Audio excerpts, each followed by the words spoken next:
lesson. Let's continue.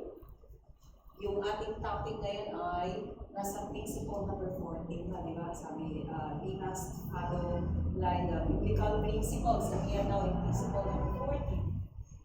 To rejoice is a choice not by chance.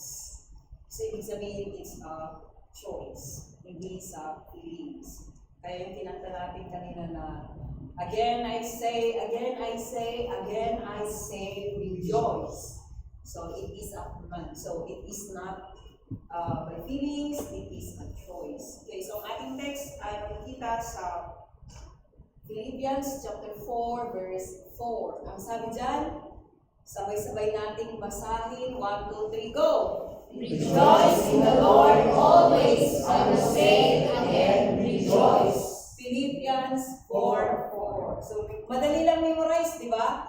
Amen. Sige. Basahin natin ulit. Go! Rejoice in the Lord always. I will say it again, rejoice. Siguro memorize nyo na pagkatapos ng preaching, isang verse lang yan. And don't you know that is also a verse ni Kuya sa dulo, na kapag ganyan yung yung lifestyle mo ay maiwasan mo magkasakit kasi lagi kang masaya. Meron sa Proverbs sa dulo ngayon na kapag lagi kang malungkot, yung spirit daw na laging malungkot yung drive the moon. Ibig sabihin yung yung mga bones mo ay magdadrive. So, ibig sabihin, it has scientific explanation. Meron siyang scientific explanation yan. So, sabi dyan, may isang tanong dito. Ayan. Have you ever had a day where everything just fell apart? Nakaranas ba kayo yan? Yung sabi mo sa araw na ito, grabe, puro malas, sabi niya. Or grabe, puro yung ang tawag dito. Umaga pa lang, pag-gising mo pa lang, bad trip na, tawag nila dati. Pero ano yung ngayon. Or hindi good vibes. Pag-gising mo pa lang. Or buong araw mo. Nakaranas kayo nun? Ikaw sa ako. Yes. Nakaranas kayo yan?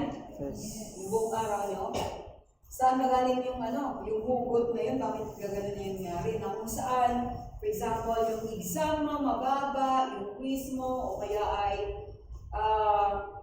yung project mo ay hindi mo natapos, yung mental health mo, o kaya physical health, or may sakit ka, wala namang masayang may sakit, or karamihan, di ba? Pero ang sabi ni Pablo dyan is, yung rejoice in the Lord always, again, I say rejoice. Or scroll ka sa FB, tapos nakita mo lang kung saan napupunta yung mga friends mo, ang gaganda ng kanilang pinapost, tapos ikaw dyan pa din, wala ka na napuntahan kahit saan. Or someday, professional ka na, nakikita mo, post na lang, grabe yung kanilang mga na-achieve na, pero ikaw, andyan ka pa din. Nakaranas kayo naman. So, nakikita mo sa parang, minsan hindi na lang ako mag-scroll kasi iba pa yung makikita ko dyan. Or you're still just surviving, yung iba kahit nag-travel, ikaw naman dyan pa din. They're smiling, winning, and traveling, and you're just surviving. Surviving. From hand to foot, hand to mouth. The things you are expecting to happen, yung mga in-expect mo mangyari ay hindi nangyari. And karamihan ngayon, ang generation, let's be honest, we're a generation obsessed with happiness, but drowning in anxiety. Tawa ng tawa sa labas, but they're drowning in anxiety. We chase weekend vibes. Ayan, diba? Long weekend. Dopamine hits. Ano yung dopamine hits? A good energy. Positive vibes lang. Good vibes lang. Good energy only, but the moment life hits hard, joy is happiness. Ibig sabihin, masaya ka. Yes, kasi nakapasama ka sa PSU. Or masaya ka kasi pasada ka lahat sa grades ko. How about di ka nakasali doon? O nang-fail ka? Or ang baba? O yung in-expect mo hindi nangyari? Masaya ka pa rin ba? Magsasaya ka pa rin ba? What robs you joy? Usually. Diba kung maganda yung nangyayari, masaya ka. Pero pag hindi maganda yung nangyayari, malungkot ka.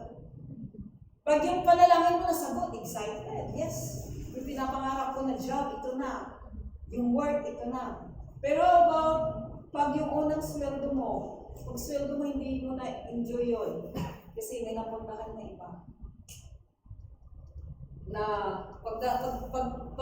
receive mo ng sweldo mo, diretso agad doon sa bayad sa mortgage. Kaya na nangyari sa akin. Diretso ka agad sa, pag-ibig. Pag-ibig. So, ibig sabihin, kaya ang tao ngayon ginagawa, travel dito, travel doon, nakakausa, nakangiti. Pero pagbalik normal, let's go back to normal again. Pagkatapos nitong long weekends, pagkatapos ng bakasyon, pasukan na naman, normal life ulit. O diba, grabe naman. Yung college, kaumpisa pa lang. Yung iba, patapos pa lang. Pero alam niyo ba dito, si Pablo, rejoice in the Lord always. Alam niyo ba, nung sinulat ito ni Pablo ay nasa kulungan siya. Yung sinabi niya, binasa natin kanina na rejoice, and I will say it again, rejoice. Pero nasa kulungan pala si Pablo. Yes, when he wrote this one. So pag when he wrote, ibig sabihin writer lang siya, rejoice in the Lord, always I say it again, rejoice. So rejoice, hindi lang rejoice, sabi niya always, lagi. So ibig sabihin, paano kaya yung mangyari? Rejoice always sa nangyayari sa culture natin, nakikita mo sa palibot mo, or with all the pressure na nararanasan mo. Kung titignan mo, yung may kanta dati yung sa church na, ang buhay ng Kristiyano ay masayang tunay. Alam niyo? Yes. Ang buhay ng Kristiyano ay masayang tunay, masayang tunay. Pero pagdating sa bahay, hindi mo masaya. Pagka may problema, hindi naman masaya. Pero ang sabi nito, always ibig sabihin all the time. Amen. Lahat ng oras. So, it sounds unrealistic, offensive, but Paul was, baka hindi naka-identify si Paul, hindi. Nasa kulungan siya, nagsimulat niya to. It means he is at the down moment of his life supposed to be. Kasi nasa kulungan siya. At ang kulungan nila ay hindi kagaya ng kulungan ngayon. So, ano kaya itong sinasabi niya? So, here comes Paul in Philippians 4:4, writing from a prison cell. Rejoice in the Lord always, I'll say it again, rejoice. Hindi lang isang beses niya sinabi, I'll say it again. Nag-umpisa sa rejoice, nag-end sa rejoice. So, ibig sabihin, in-emphasize niya talaga na kailangan mo. Next naman. So, example is almost offensive, but what if Paul wasn't out of touch? Kasi nararanasan niya yung lungkot, supposed to be depression, anxiety. Lord, pinipreach namin yung pangalan mo, pero bakit kami nakulong? Hindi yun yung sabi ni Pablo, hindi siya nagreklamo, pero sabi niya, rejoice! Amen.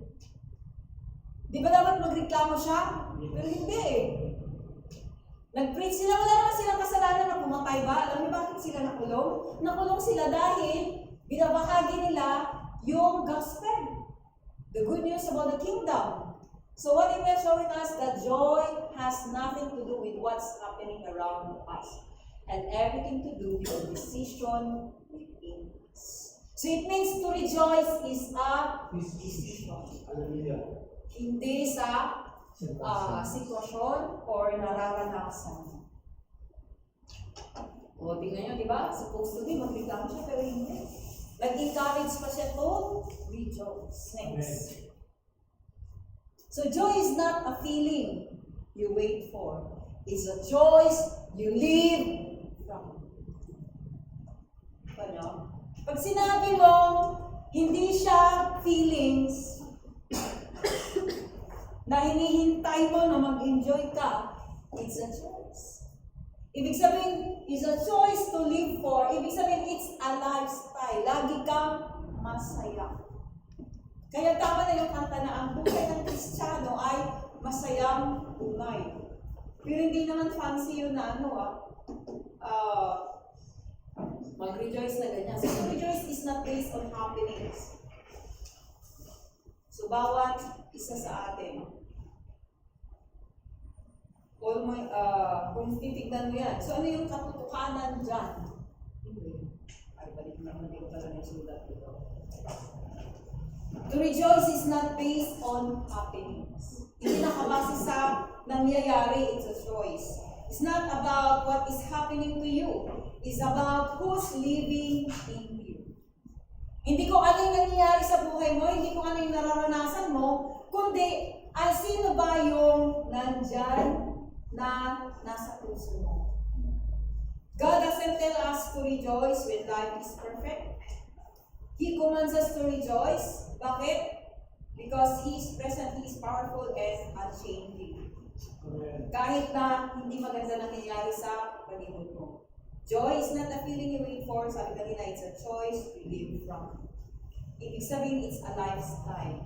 So, ang joy is not found in situation. Wala sa sitwasyon.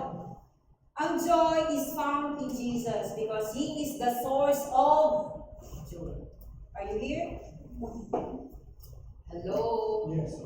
It's a command. It's hindi suggestion. Utos. Now, ibig sabihin, kung siya yung source,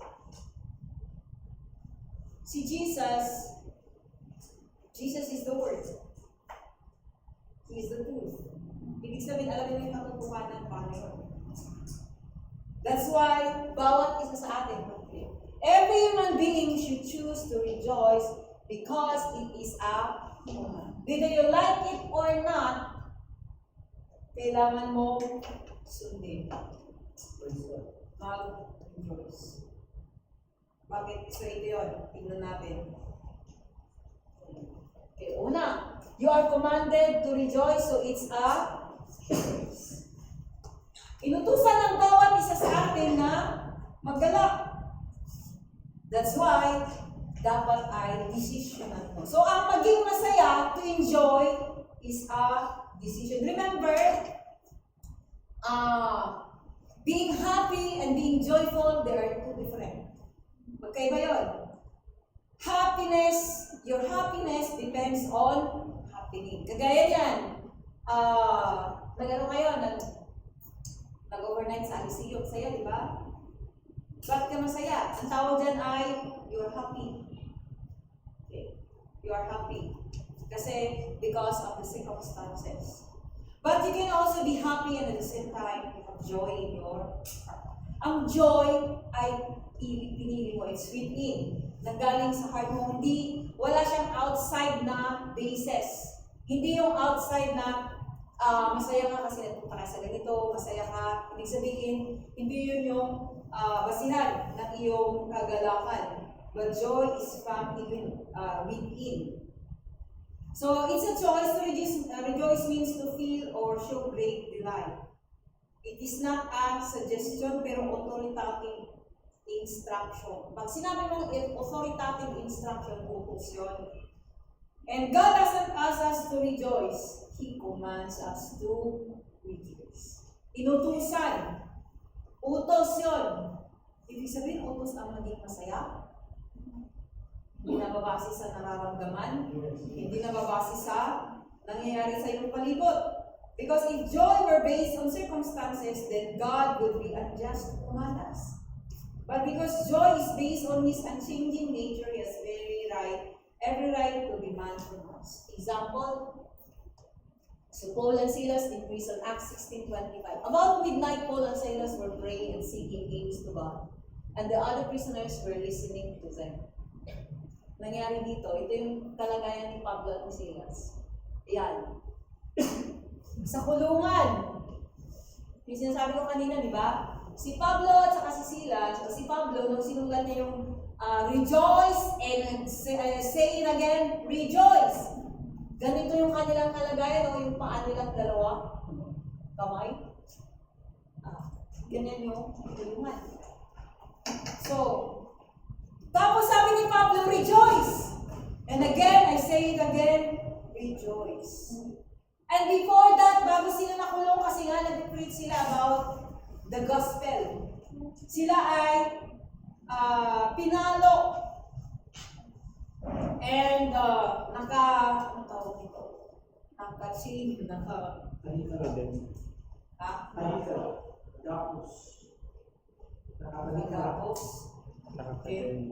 Nakakadena, yun.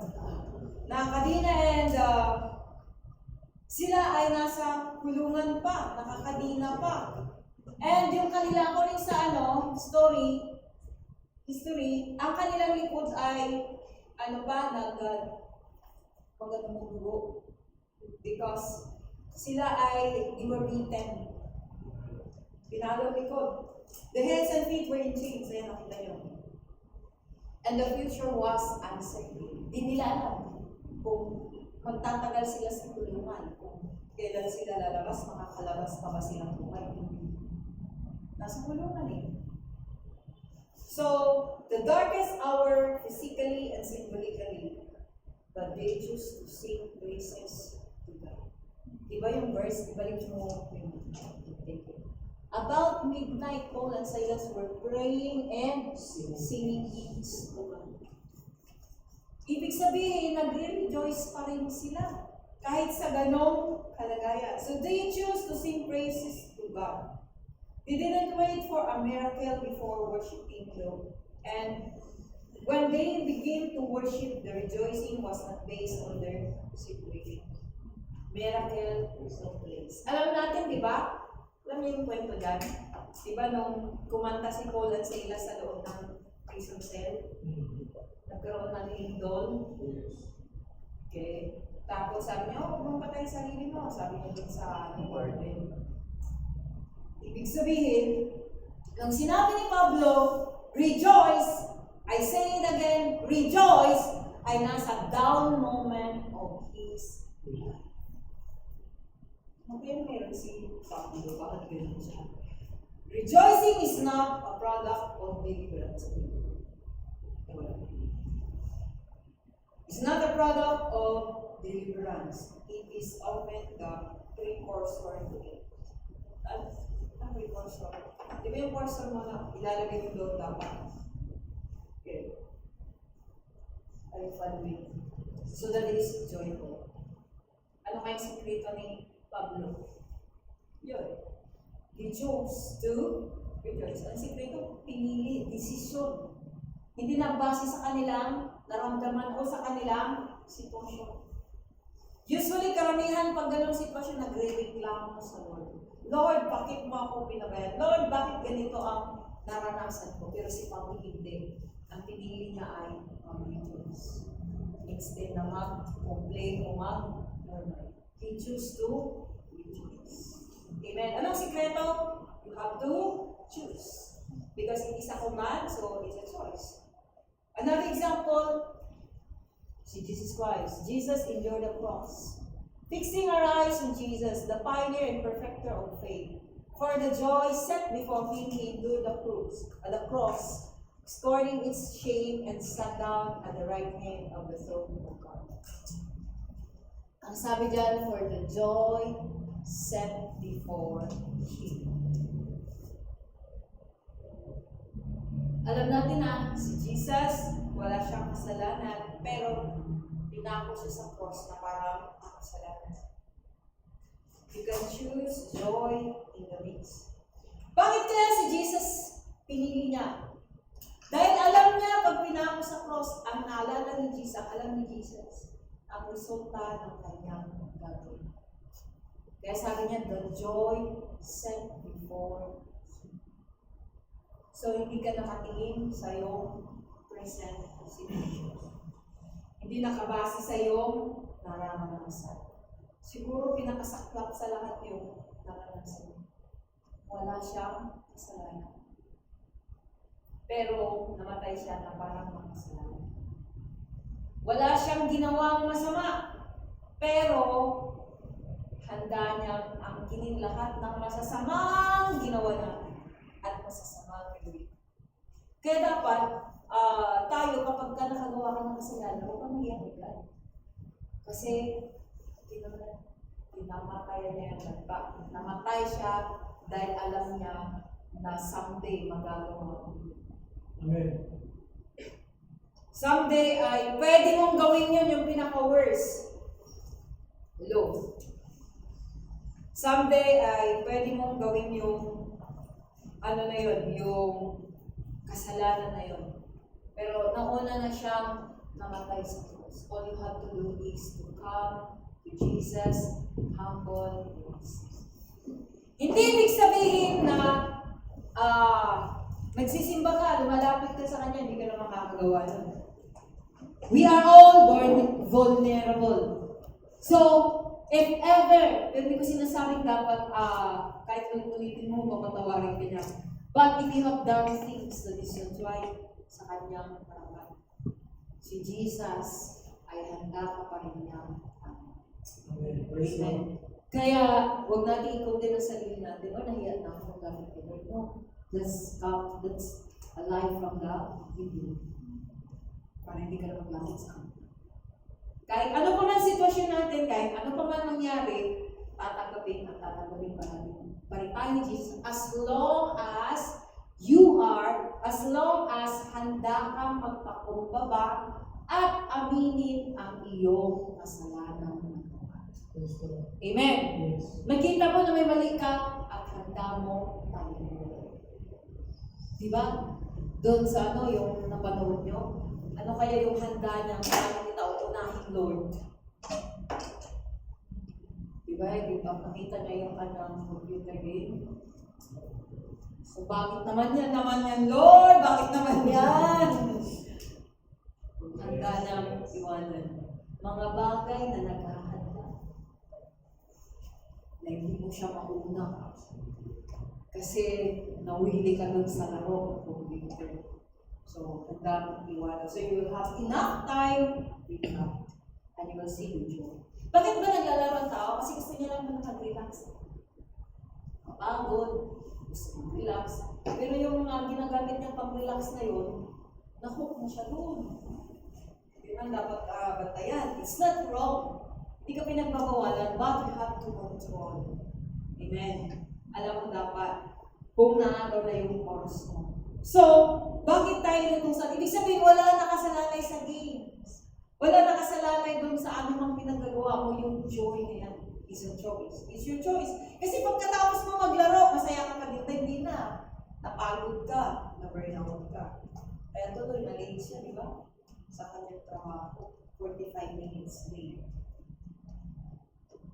Pero tinuruan siya ng principles. So, si Pablo ay nautusan tayo. The choice.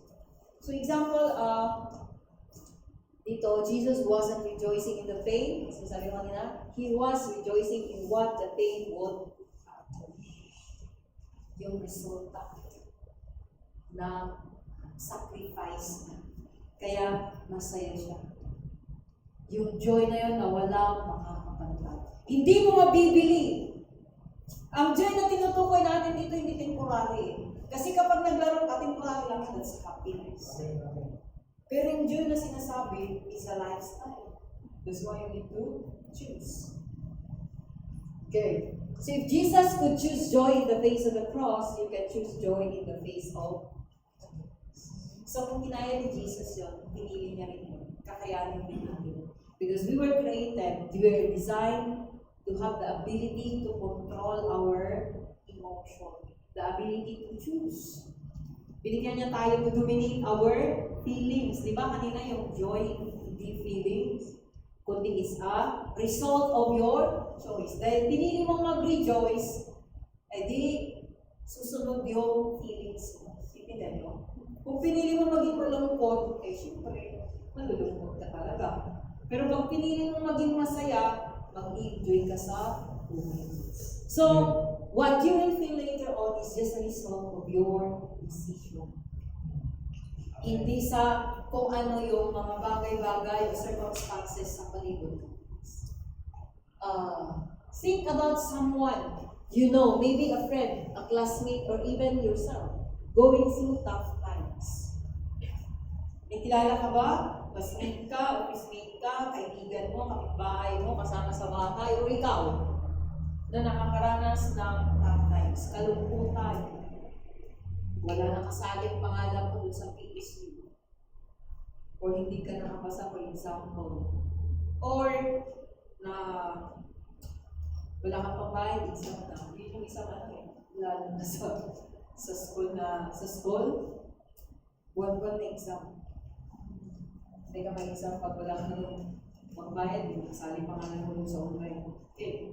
Now, so iba malulungkot. Or you will be pressurized because of the requirements. Yung pinapagawa sa'yo ng boss mo, dami-dami, paano maabutin yun?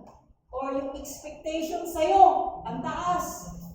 So, pag di mo naabot, malulungkot kayo, di ba? Or yung kanila expectation, frustrate. So, those are tough times. Next. Maybe there's juggling overwhelming schoolwork, or family problems, or financial stress. Nakaranas ba kayo ng financial stress? Hindi ibig sabihin na hindi ka nakaranas ng financial stress, marami ka ng pera. Yun. It's the mindset, nalala niya, di ba? Yung mindset, di ba? To live in abundance is not measured by what you have, but is a mindset. So maybe they're facing loneliness. Oh, nakaranas ka ba na malungkot? Or anxiety. Nakaranas ka ba anxiety? Or even rejection. May niligawan ka, hindi ka sinagot. Or may crush ka, yan yung sa'yo. Or may in-expect ka pero hindi dumating. So, rejection. Life feels like it's closing in. Lahat naman na parang wala talaga. And all normal reasons to be joyful seem lost. Na dapat sana ito yung mga titignan mo na masaya ka pero wala. So, ano kaya paano mag-rejoice sa ganyan? Next. Yet, despite these struggles, may mga tao, this person wakes up every day and chooses joy. They don't have all the answers or perfect circumstances. In fact, things might look worse than ever on paper. But they find joy in the small things. A text from a friend, a quiet moment in prayer, or simply knowing God is with them. That's one thing that gives you joy. The joy, this joy isn't because their life is easy. It's not because everything is going right. It's because they choose to hold on to God's presence and promises when everything else feels uncertain. Anong panghawakan mo? The promises of God. Mamaya, at the end, I will tell you the 4 P's. Paano ka to rejoice? Again, I say, rejoice. So, hindi dahil life is easy. Hindi dahil lahat ay maayos. Hindi ibig sabihin na nagsisimba ka, nagbabasa ka ng Bible, nag-devotion ka na, everything will be alright. Sabi ni Jesus, the troubles still there. In this world, you will have troubles. Given na yun. Kaya binigyan niya tayo ng principle na susundin para hindi tayo apektado ng mga troubles na dumarating, na nangyayari, na circumstances. Huwag kang mag-pray na mawala lahat ng problema mo. Ano dapat prayer mo? Lord, help me, give me ideas. Na kapag dumarating mga problema, alam mo paano pagkaharapin at hindi ka apektado. Amen? Ano mas maganda? Pagura lahat ng problema? Hindi naman pwede yun. Because in this world, you will have troubles. It says, be declared. And Satan is not happy. So, ganun yun. Now, hold on to His promises, His presence. Kaya mahalaga yung presence ni God. Next. So stop waiting for things to go your way before you rejoice. Choose to rejoice today, regardless of your bank account, diagnosis, or job situation, or anumang sitwasyon. Piliin mo mag-rejoice. Di ba yung kanta natin kanina? I say again, rejoice. So stop waiting for things to go the way you want them to go.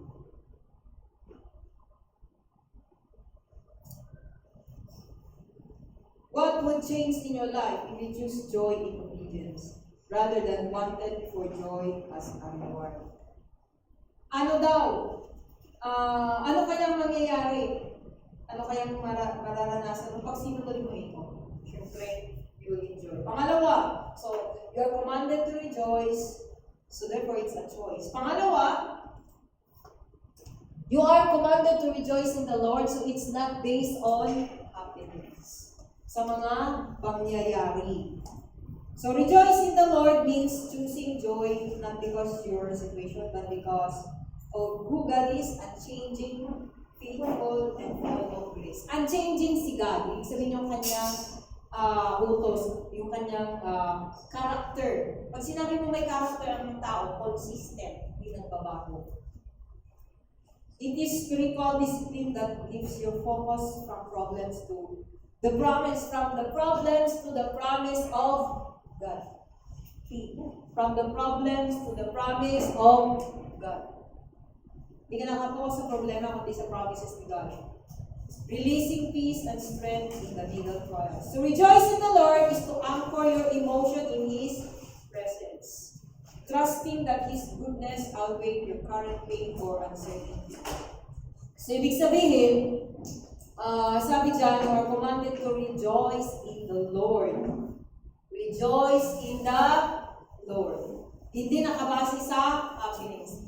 Pag yung masaya ka dahil nakabase sa happiness, anong tawag dyan? Happiness. Happiness. Kapag ka nakabase, and happiness lang yan, and happiness is just temporary. So, rejoice in the Lord means choosing joy, not because of your situation, but because of who God is, unchanging, faithful, and full of grace.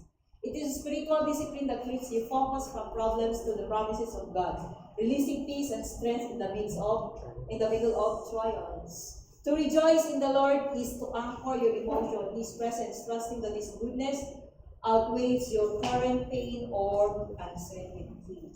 So, ibig sabihin, dito, rejoice in the Lord, di ba sabi, ang kumanda, rejoice in the Lord. Ibig sabihin, pinipiling mo maging masaya. Hindi na mabase sa iyong sitwasyon. Bakit? Kasi alam mo, rejoice in the Lord, ibig sabihin, si God is unchanging. Ano man yung promises niya, ano man yung pagmamahal niya, hindi na babago yun. Because He's perfect. Perfect na pagmamahal. Tapat siya. Ibig sabihin ko, ano man yung pinangako niya sa'yo, meron ka bang pinanghahawakan na promise ni God? Amen. Dapat mayroon. Para every time na malungkot ka, i-declare mo yun. Every time na may needs ka, di ba, nang linggo, malala nyo? The more truth you know, the more you will enjoy the freedom. The greater the freedom you will enjoy. So kung mas marami kang alam na promises ni God to address your present situation, mas malawak yung kagalakan mo. Mas malawak yung pag-enjoy mo. Bakit? Kasi rejoice in the Lord. Ibig sabihin, nakabase doon sa kanyang pangako. Anong pangako ni Lord sa'yo? Do not be anxious about anything. Prayer. Pangako ni Lord yun. Utos niya yun. Inuutosan ka na huwag ka dapat mag-worry. Do not be anxious. Anong gawin mo? But by prayer and petition, with thanksgiving in your heart, present your request to God. So, kung may needs ka, o nakakaranas ka ng anxiety because of the needs na pati to i-meet, begin to declare the promise ni Lord. Lord, sabi mo, lay down your request to God with thanksgiving. So, Lord, thank you sa pang-tuition ko. Lord, thank you sa pambili ng uniform ko. Lord, thank you sa wisdom na pasusolve ko. Lord, thank you. Ibig sabihin, you declare what you are expecting to happen. Yun yung prayer. I-declare mo kung ano yung i-expect mo na mangyayari. Amen. Usually kasi ginagawa natin, dinideclare natin, sinasabi natin, naglilitanya, yung litanya, dinidescribe mo pa yung sitwasyon mo. Pero ang dapat dito, ang sabi dyan, present your request. Ibig sabihin, ano yung request mo? Ano gusto mo mangyari? You present, you lay down, you declare with thanksgiving in your heart. At mararamdaman mo yung kaaliwanasan. So huwag kang tumingin sa huwag mong hayaan na madala ka sa sitwasyon na nararanasan mo, but you focus on Jesus. Ibig sabihin ng kanyang pangako. Excuse me. Ano man yung i-declare mo? Are you following? Okay, next. Circumstances are seasonal, but God's presence is eternal. Ibig sabihin, yung mga circumstances na nagdarating sa buhay natin, pansamantala lang yan. It's only for a season. Everything has a season. Yung pagiging estudyante mo, it has a season. Hindi ka all the time na estudyante na pumapasok sa school. So, bawat isa sa atin, ay ang nararanasan natin are all seasonal. Amen. But the presence of God, He said, He will never leave us nor forsake us. Kaya wag mong sabihin na hindi alam ni Lord nangyayari sa'yo, alam niya. Because all things work together for good. Ay, ibig sabihin, everything that God created was very good. Ibig sabihin, lahat na nilikha niya ay para sa ikabubuti mo. Yun na very good. Ano man na naranasan mo, hindi maganda sa paningin mo, it is for your own good. So done? Amen. Good. So God is with you. Alam niya lahat. Next. So example, Job's response. He said, I came naked from my mother's womb, and I will be naked when I leave. The Lord give me what I had, and the Lord has taken it away. Praise the name of the Lord. See, alam natin mayaman si Job. Namatay ang kanyang mga anak, nagka-problema ng lahat, iniwan siya ng asawa niya, pati good health niya nawala, nagkabulutong siya, so walang lalapit sa kanya, pinuntahan siya ng kanyang mga kaibigan, kinondem pa siya. So, ano klaseng sitwasyon yun? Grabe, no? But, we said, sabi niya, nag-praise pa rin siya, pinuri niya pa rin si God. So, one of the ways to choose to rejoice is to praise the Lord. Kasi alam mo na siya ay faithful. Amen! Kaya kantahin mo lagi yung rejoice. Kaya gusto mo na alam ko yung rejoice in the Lord always. Next. So, joy that's rooted in God cannot be destroyed by. So, paano rooted in God yung joy na pinili mo? Dinideclare mo yung kanyang promises. Or, pinupuri mo siya, kumakanta ka ng papuri kay God para maging masaya ka. Eh, hindi ka naman makakanta, malungkot ka nga eh. Kaya nga eh, you have to choose. Choose to sing praises. Choose to declare His word. Choose to speak out louder yung kanyang salita. Para hindi mo maano yung emotion mo. So remember, you have the ability to control. Next, another example. Siguro hindi tayo masyado makarelate kay Paul, pero ito dito sa babae. The widow's mite. Ito yung tumayo sila Jesus, kasama yung mga disciples. Yung mga tao, ang mga mayayaman, nagdadala sila ng kanilang mga offering. Tapos, may isang ang tawag nito, babalong ba? Yung balo. Okay, mahirap. Dalawa na lang yung kanyang coin sa kanyang wallet. Wala na siya as in, pero binigay niya pa yun. Bakit niya kaya binigay? Ibig sabihin masaya siya, hindi siya napipilitan. Hindi siya napipilitan, masaya siya. Kaya nga sabi ko, Lord, wala akong sweldo. May allowance ako, pero nga, sabi ko kanina, napunta lahat doon sa bayan lahat.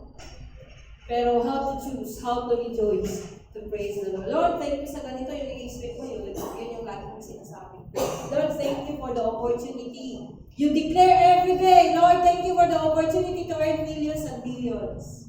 Yeah, we always declare that. Lord, thank you sa ganitong amount, pagbayad ng baka ay fully paid. So, lagi namin dinideclare yan para hindi ka mag-worry, hindi ka magkaroon ng anxiety. What you expect to happen, continue to declare. And begin to praise the Lord. Thank you, thank Him. Even the small things. Kahit yung maliit lang na savings, kahit na maliit isang text lang or reminder sa'yo ng iyong kaibigan. So, itong babaeng ito, financially, usually ito yung karamihan. Pag walang perang tao, karamihan mainit ang mundo. Diba? Bakit? Kasi nakabase doon naman ng joy. Remember, sa stop, choice. Rejoice in the Lord. Are you experiencing financial crisis? Di ba ba yun? Binigay na naman. Give all! Pero sabi ni Jesus, yung iba, nagsukot-sukot yung kanilang mga binigay, ang dami! Pero they just give out of their abundance. Ibig sabihin yung sobrang-sobrang lang binigay nila. Pero ang babae nito, binigay niya lahat. Ba't niya kayang binigay lahat? Because he is happy. Or hindi siya joyful, hindi lang happy, but joyful. The poor, they came a poor widow who dropped 2 small copper coins, all she had. Others gave out of their abundance. She gave out of her trust and her joyful devotion to God. Hindi na pipilitan. Remember, we own nothing. Give it all. God will provide. Her joy was her faith, not a result of finance. Wala na babase sa pera yung kagalakan. Nababase sa rejoice in the Lord. Rejoice in the Lord. Paano magawa yun? Kasi nga, nakatingin ka dun sa promise niya. Nakatingin ka dun sa goodness ni God. So, joy can exist in the smallest acts in our hearts, aligned in God's provision. Next, number 3. Joy can exist. Pakabasa natin. Joy can exist in the smallest acts in our hearts are aligned with God's provision. Next. Ito example. Corrie ten Boom. Have you heard this name? Yes. Si Corrie ten Boom. Bigyan ko kayo. Holocaust survivor. Sino siya? Si Corrie ten Boom ay tinago nila. So Corrie and her sister Betsy were imprisoned in the Nazi concentration. Nazi. Alam niyo Nazi? German. Okay. So, sila ay nakulong kasi nga, dahil tinago nila yung mga Hudyo. Kasi, ano sila yung mga Hudyo. Tinago nila yung mga Hudyo, hiding the Jews during the World War II. The barracks were filthy and infested with fleas. Ibig sabihin yung barracks na kung saan sila nakulong, ay ayaw puntahan. Kasi nga, kung sa ating pangan yung infox, di ba? Pag alam mo may ganun, lalapit ka ba? Hindi. Pero sa kanila, infested with fleas yung kanilang kulungan barracks. Nakulong na sila, infested pa sa ganun. Ang sitwasyon, mahirap pa hindi. Pero sabi ko kanina, everything happening to us is for our own good. Because of that, hindi sila napupuntahan ng jail. Hindi sila nakikita kung anong ginagawa nila. And then we'd see nalungkot si Corrie ten Boom. Corrie was frustrated and bitter. Diba yung, ang tendency kasi, Lord, grabe, tinulungan na nga namin yung mga tao, tapos ganito pa nangyayari. Pero si Betsy sabi niya, Betsy reminded her of 1 Thessalonians 5:18. Give thanks in all circumstances. Saan? Minsan, iba lang or all? All circumstances. So nag-umpisa sila magpasalamat. So they began to thank God even for the fleas. Dahil dun sa grupo sa Tagalog. Kung sa ano parang itong siguro hindi lalapitan ng ano. Later, they learned that the guards avoided their barracks because of the fleas, which allowed them to hold Bible study freely, and their suffering became a sound.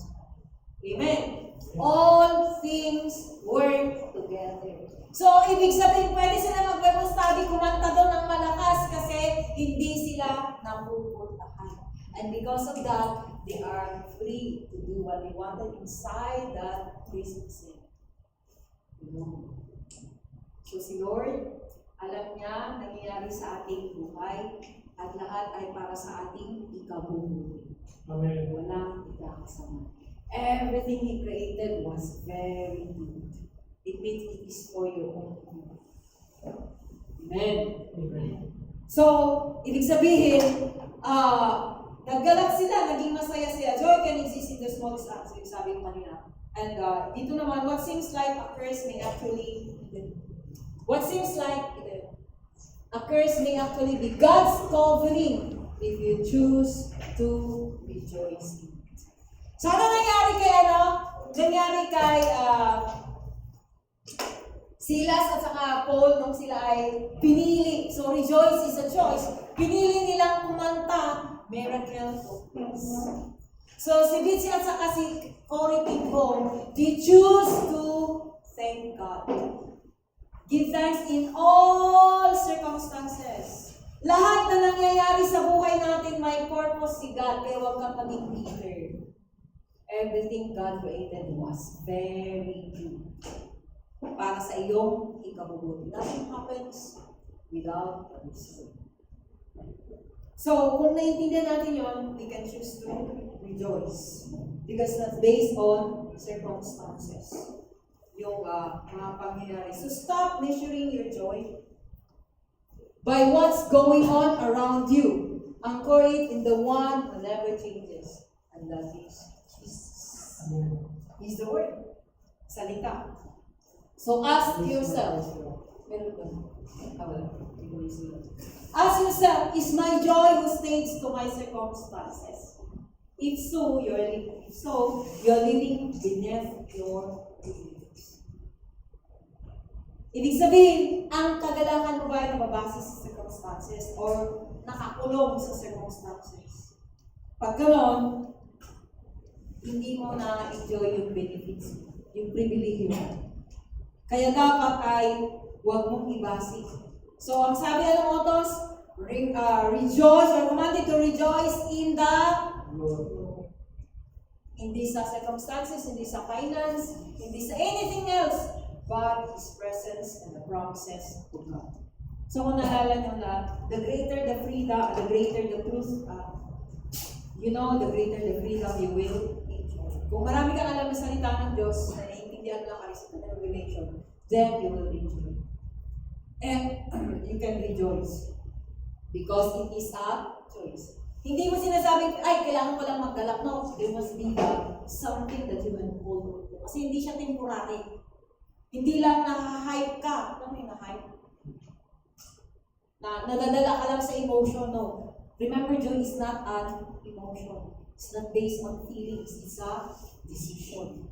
Okay, so next. Number 3, you are commanded to rejoice always. So it's not sometimes. Hindi minsan. Kundi, lifestyle. Lifestyle, hindi paminsan-minsan yun. Lifestyle, hindi lang bakasyon. Nag-enjoy ka lang dahil bakasyon, that's not a joy, that is just happiness. Because you are on vacation. Pagbalik ng pasukan, normal na naman. So, paano mag-enjoy? So, it's a choice. Napapressure ka, dami ng oras na pala ng klase, dami ng gagawin. Pressure. Anong gagawin mo? Ang sabi dyan, you are commanded, rejoice. So, pakanta nyo siguro lagi yung rejoice. And again, I say rejoice. Pakanta nyo yun. Or ilagay nyo sa cellphone nyo to remind you. God, you need to choose to rejoice. Dahil inutusan ka sa isa choice, inutusan ka to rejoice in the Lord. It's not based on happenings or circumstances. So you are commanded to rejoice always. So, it's not sometimes. Hindi pa minsan-minsan, kundi lifestyle. Sometimes is occasional. Always is a deep, resilient, spiritual. Always means all the time, regardless of the situation. Joy that depends on happenings is happiness. And that's fragile. Ibig sabihin, nakabase ng God. So God doesn't want us to visit joy na bakasyonan mo lang or a spot. He wants us to live there. Okay. So, rejoicing is a lifestyle looking beyond the natural into the supernatural. So dito, si David, example. David danced before the Lord with all his might, wearing a priestly garment. So ito nangyari, no? Si David ay isang hari. At dapat nakadamig ka bilang isang hari, kumilos ka bilang isang hari. Pero nung nandun yung Ark of the Covenant na dala sa city of David, siya ay naggalak, sobrang saya niya to the point na inalis niya pati yung kanyang robe dahil masaya. Napasayaw siya sa tuwa niya. At doon nga siya inang ni Michael Ginutya. Aray ka, ganun ko magkilos. So, parang ganun. Eh, nag-worship siya kay God, nag-pray siya kay God. So, David was bringing the Ark of the Covenant, the very presence of God, back to Jerusalem. Overwhelmed with joy, he danced before the Lord and with all his might, wearing a linen ephod. His wife, Michal, despised him for being undignified.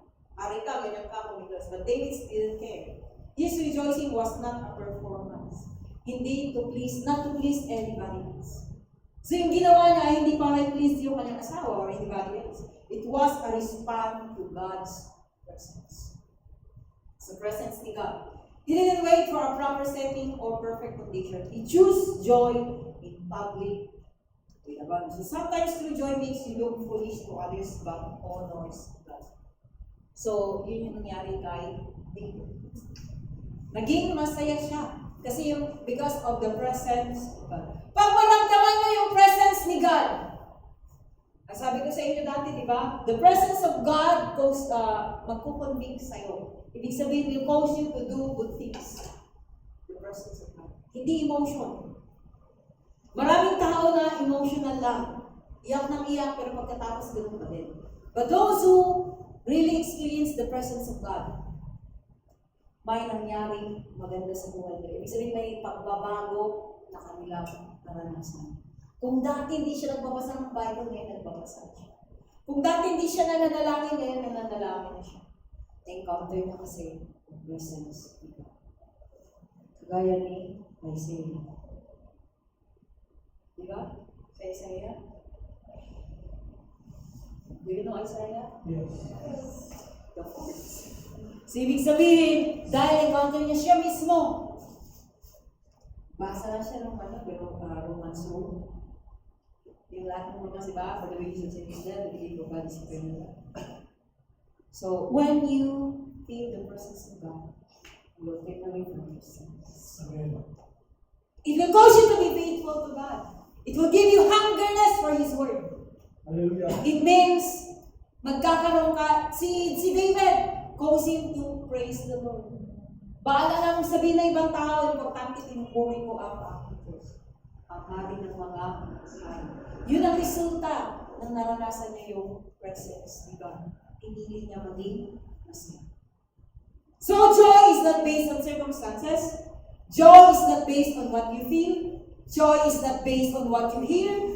Joy is based in the Lord. Ibig sabihin yung split out ng salita ng Diyos.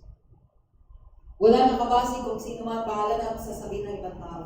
I don't care. Ang importante ay naramdaman mo yung presence niya. So you didn't wait for a proper setting or a perfect condition. So, sometimes people will look at you or maliitin ka. But when you honor God, you will experience that with joy. Okay, next. Another, sometimes your joy makes you look foolish to others, but it honors God. Yung ginawa ni David. Natawanan ka ng tao, pero si Lord kakampi mo. Amen! Kakampi mo si Lord. Next, another example, yung mga Christians sa book Acts. Acts 5:41, the apostles left the Sanhedrin rejoicing because they had been counted worthy of suffering disgrace for the name. Sa pangalan ni Jesus. So yung mga apostle that time ay pinalo sila, they were beaten, they were treated na huwag nyo nang ipagsabi yung tungkol sa kay Jesus, but instead instead na malungkot sila, pinili nila mag-rejoice.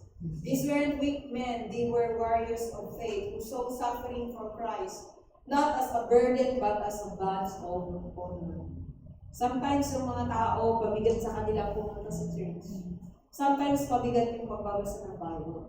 But once you have a relationship with Jesus Christ, it will become your lifestyle. Maging natural sa'yo. They rejoice sometimes, they rejoice every time they were persecuted. At kapag nagsimba ka na or malapit ka kay God, those problems hindi pwede maghandang or magnakaw ng joy mo. Kasi bahagi lahat yun. So kagaya ni ng mga ng mga tao doon sa book of Acts. They choose to enjoy. They choose to rejoice. Joy doesn't vanish So joy doesn't vanish in persecution for true disciples. Joy intensifies under fire. So, example dito ay isang missionary. Ang pangalan niya si Annie, Carmichael. Heroes of the Faith. Carmichael. So, ibig sabihin, Annie served in India for over 50 years. 50 years siya naging missionary sa India. At wala siyang follow. Hindi siya umuwi. She faced illness, exhaustion, rejection, and spiritual resistance. Ibig sabihin kasi sa India, hindi yung alam yung magic, yung mga powers. Mga magpupula, mga Nakita niyo, di ba yung usually yung ahas, tapos pagpag natin India? Kagaya nung yung Princess Sarah na niya. Di ba yung nagsasalita siya? Sabi niya, pero nag-curse na pala siya sumpa. So, Indian practice yun. Now, yun yung doon siya. Yet she was known for her deep, quiet joy. She once wrote, joy is not jolliness, it is the overflow of heart at rest in God. Ibig sabihin, ang kapahingahan niya kay God na nararanasan. Even when bedridden for her final years, she continued to write letters and poems full of spiritual joy. Her joy didn't fluctuate with her condition. It flowed from her calling. So joy doesn't require physical strength. It requires spiritual surrender. Surrender to God. So make joy your spiritual default. Ano nga yung default? O naka-default mo yan sa ganyan sitwasyon. Make your default, spiritual default. Ibig sabihin, manatili ka dyan na joyful. Don't treat it as a visitor. Make it a resident in your life. It is because that's your original design. Ano ang original design sa'yo? Maging joyful. Hindi ka ni-design maging malungkot. When people say your life is marked by occasional bursts, ay, yung tao yan, masayahin yan. Ganun ba? Parang kilala sa'yo? Occasional bursts of joy or, yan na, lagi nakasimangot yan. Ay, mas maganda pakinggan. Yan, lagi nakasimangot, ang hirap patawanin. Punong-puno ng galit, punong-puno ng sama ng loob, or, ang tao yan ay joyful. Masayahin, because it's a choice. Lifestyle mo yun. Would people say that? So, rejoicing is about waiting for things to go right. Make joy your spiritual default. Don't treat it as a visitor. Make it a resident in your life. So, ibig sabihin, to be joyful is a lifestyle. May pera ka o wala, masaya ka pa din. Amen. May sweldo ka o wala, masaya ka pa din. Pinasalamatan ka o hindi, masaya ka pa rin. Grabe ng sacrifice mo, walang nakakita, masaya ka pa rin. Okay? That's right. Paano pag masakit na yung ngipin mo? Ako, masakit yung ngipin ko. How can you say rejoice? So, ginagawa ko lang, I just play the song, rejoice, and again I say rejoice. So, kumakanta ko habang gumagawa ng dami kong ikukumpil ng David. There are 14 classes. At sa 14 classes na yan, kung tatlong ng words, BECS, BEC, ABHS, so tatlong grading. Kaya kung buwan siguro yung register mo, ang dami naman ito makakapal. So, pero yung papakita ako, rejoice in what you are doing. So, I enjoy what I'm doing. So, rejoicing is not about waiting for things to go right. It's about choosing to trust God even when they don't. Next. Not every day will be good. Not every moment will be easy. Life will throw disappointments, delays, and detours. But God has given you something stronger than circumstances, the ability to choose joy. Amen. Ibig sabihin, may kakayahan ka piliin ang maging masaya. Yes. Binigyan ka ni Lord. You have the ability to dominate, to rule your emotion. You have the ability to control your thoughts, your minds. So may kakayahan ka na pumili na maging masaya. Pag malungkot ka, ibig sabihin yan yung pinili mo, maging malungkot. So hindi nababase sa iyong karanasan, sa nararanasan, or naririnig, or wala sa pera. Next.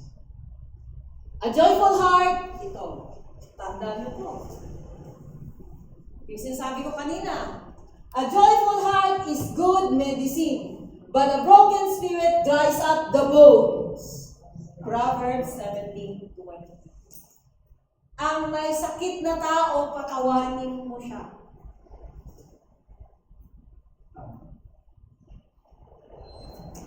Kaya nung binabasa ko sa gala, broken spirit dries up the bones. Ibig sabihin, physically, pwede kang maapekto ka na scientific explanation ay nilalabas mo. Pag masaya ka, if you have a joyful heart. So, ang tanong, paano ka manatili? Paano magkaroon ng lifestyle of being joyful? Kasi lifestyle, hindi mo lang siya binibisitahan. Wala rin siya, paano mapiliin? Paano, anong magtutong sa'yo, anong mag-move sa'yo to choose to be joyful? Remember, araw-araw hindi maayos ang lahat. There will be times that life is tough. There will be times that life is not easy. There are times that there will be loneliness, but you have to choose. So ano ang gagawin mo? Joy doesn't just lift your mood, it heals your heart. It's not hype, yung sinasabi ko kanina. Gina-hype lang kayo, di ba? Lalo sa mga tawag nito, networking, di ba? Gina-hype kayo, ito yung kanina may makita, mga sasakyan, mga millions, yun yung kanina, hina-hype ka. But it's not denial, it's divine medicine. Hindi mo dinidinay kung ano yung nararamdaman mo, but you are controlling your mind. It's something that you're going to follow. And just like you choose to take medicine for your body, you must choose joy for your soul. Don't wait for things to change. Don't wait for people to act right. Huwag mong antayin, siguro masaya na ako pag nagbago siya. Huwag mo daw antayin ng tao na maging maayos siya bago ka maging masaya. Ano ba? Don't wait for things to change bago ka maging masaya. Huwag mong antayin yun. Dahil bibihira ka lang maging masaya pag gano'n. So, anong gagawin mo in order to choose joy? Choose joy because it's life-giving, spirit-strengthening, and God. May isang hospital na ang ginagawa nila dun sa kanilang may mga sakit, pinapatugtugan nila ng music or pinapatawan nila para mabilis gumaling yung kanilang mga pasyente. Because a merry heart or a joyful heart is like a medicine. A broken spirit dries the bones. So lalo kang magkakasakit. Nasa Proverbs yun. Hindi ko salita is the word of God. The word of God never lies. Next. So let today be the day you stop chasing joy. Hindi mo daw hinahabol ng joy by chance and start living it by choice. Start living. Ibig sabihin, lifestyle. Piliin mo. Pagising mo sa umaga, i-declare mo kaagad, pero masaya. Kung ano yung expect mo. Next, ito yung gagawin mo. If things are not going well, remember the 4 P's. Hindi 4 P's na pera. Hindi yung 4 P's na pera. Pero ito lang, ginamit ko ng 4 P's para may tatak sa utak mo. Una, the promises of God are trustworthy. Kailangan mong i-declare yung promises ni God. So remember, sabi ko na kapag nag-worry ka, or you feel anxiety or creep in, nag-uumpisa nang gumapang sa puso mo or sa isip mo yung anxiety, you declare the promises of God for your life. Umaga pa lang, i-declare mo na. Huwag mong tignan ka agad yung cellphone mo kung ano yung ginapost-post dyan. Pag-declare ka muna ng Word of God. Declare the promises of God over your life. Amen. Yun ang una mong gagawin. T, the promises of God.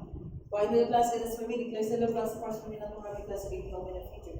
Yun ang dapat mong makawakan. Pangalawa, pray to God or pray in tongues. So mahalaga na pray in tongues ka in the morning. Kaya dapat ay, kung ano man yung tongues na natanggap mo, you practice it. You pray in tongues or you pray to God. Paano mag-pray to God, not be anxious? Sabihin mo, when you pray to God, you tell Him what you are expecting to happen. Lord, thank you sa ganito. Lord, thank you sa araw na ito. I can give value to other people. Lord, sa araw na ito, thank you, mabayaran ko yung bills namin. Lord, thank you sa ganito. So, in-expect mo kung ano yung mangyari. Lord, thank you that will give us the ability or the opportunity to earn millions. Amen. So, That's your faith. Bisan paniwalaan mo kung ano yung sinasabi mo, paghawakan mo yun. So that will be resolved in your life. Next, the presence of God gives you joy. Paano maramdaman yung presence ni God? Sabi sa Bible, the Lord inhabits the praises of His people. When you begin to praise the Lord, His Spirit, His presence will come down. Kaya magpatugtog ka ng song that will honor God. Amen. Huwag ka magpatugtog ng malungkot ka na, magpatugtog ka pa ng worldly song. Lalo kang malungkot. So magpatugtog ka song that will praise God. Anong bababa? The presence of God. Amen. Anong gusto mo? The darkness or the presence of God? If you want your house to be filled with the presence of God, magpatugtog ka ng Christian song. Amen. Huwag mong hayaan na magpatugtog ng worldly song sa loob ng bahay. Because you are inviting the darkness to come to your life. Loneliness. But if you want to experience the presence of God, a lifestyle of being joyful, let the praises, the worship song, ang pagtugtog mo sa bahay. That the presence of God will be in your house. Hallelujah. Not the darkness. Next, praise Him. Apat na P. Ano yung una? Promises of God. Pangalawa, presence of God. Then, praise Him. Paano ka mag-praise? Begin to thank God for the small things. Yung mga positive na nakikita mo, maliit na bagay, pasalamatan mo si God. Kagaya ng fleece nila, bulletin book, di ba? Dahil doon, di maganda yun, di ba? It's a first for other people. But because of that, di sila binisitahan, nagkaroon sila ng time to sing a song to have the Bible study. Eh, paano ba nagkasakit ka o nagkasakit ka so mayroon kang time na makinig ng Word of God? Dati kasi busy ka, wala kang panahon, o this time wala kang gagawin. Kundi humiga ka lang. Kaya it's for times your time to listen. To listen to the Word of God.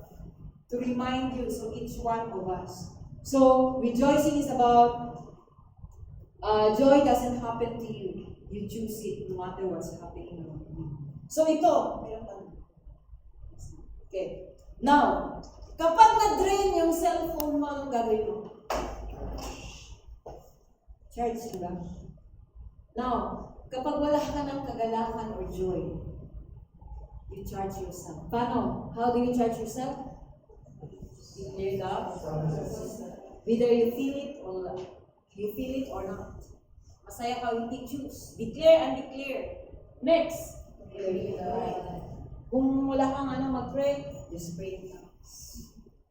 Then, you sing a song. Tugtog ka ng kanta that will honor God. Hallelujah. So that the presence of God will come and you will feel the joy. Praise Him. Begin to thank Him. Ano yung mga bagay-bagay na dapat mong pasalamatan? Wala kang makita kasi malungkot ka. But choose. It means, remember, you have the ability to choose to be happy, to be joyful. A joyful heart is a good medicine for the mind, but a broken spirit dries up the bones. Proverbs 17:20. God designed each one of us to be joyful. Eh, paano pag nalungkot ka dahil sa mga nangyayari? You play a song that will cause you to praise Him. Because all things work together for good. For those who love Him and are called according to His purpose. Remember all those words of God. His ways are higher than our ways. His thoughts are higher than our thoughts.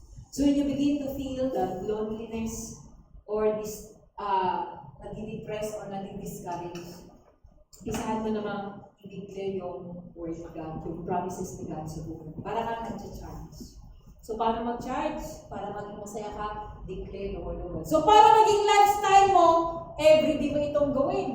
Declare the promises of God. You pray, begin to thank the Lord. Ano gusto mong mangyari sa araw na yan? Lord, thank you sa araw na ito, may masaya akong tao. Amen. Lord, thank you sa araw na ito maging victorious. So, Lord, thank you sa araw na ito maging masaya ako, hindi ako naapikuhan ng nangyayari. And if you want the presence of God, begin to play the song, the Christian song, the whole day, yun ang lagi mong pinapakinggan. You will feel the presence of God. the presence of God will come down. There is joy in the presence of God. Yung sinasabi na joy unspeakable. Hindi mo ma-explain na kagalakan. And begin to praise Him, to thank Him, pasalamatan mo siya. Napagising mo sa umaga, Lord, salamat sa ulan, maulang umaga. Lord, salamat malamig hindi mainit. So, ibig sabihin, maging lifestyle mo siya. And when you do this continually, you will be able to obey the command. Rejoice in the Lord always, and again I say rejoice. So it's a choice. Rejoice in the Lord, not based on happenings. And rejoice in the Lord always, not sometimes. So it's a lifestyle. So ang kanyang sekreto para mag-charge ka, ito. So everyday, gawin mo siya. Declare the promises, you pray, allow the presence of God to fill you, and praise Him. Thank Him every day when you begin your day. And you are commanding your day to be joyful. Let us pray. Thank you, Lord. Thank you, Jesus. Hallelujah. Glory, glory to